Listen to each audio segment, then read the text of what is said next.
of practical financial barriers, especially for women, but people living in rural areas, for instance, and funding transport. Yeah.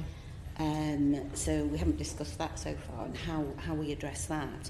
Childcare you've mentioned, and I do know that there's the Care to Learn funding, but I believe that is about publicly funded, only for publicly funded apprenticeships. So that's another aspect which you've already mentioned.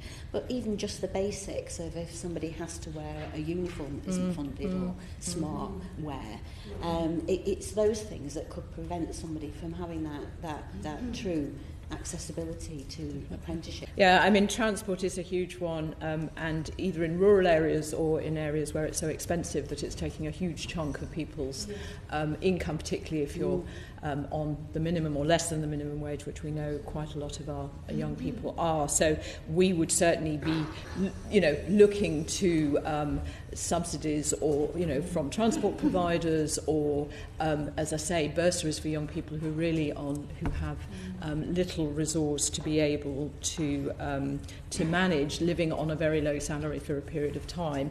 On the Care to Learn, it actually, as far as I understand, is only up until 20. So that allows young people, because that's for education. I think the issue we would like to see is that it is extended at least up to 25, so that women with children are given a bit of extra, but that is something I think, and there's a discretionary fund that some FE colleges have, but it's not appropriate for apprentices because they're considered to be in work. So I think sometimes apprentices lose out because they're considered by some to be in work and others to be in training, so you lose out on both counts. But I think we have to be realistic, and there have to be ways of making particularly subsidies, bursaries, and that partnership so that people from lower incomes can afford to do them. I would agree completely.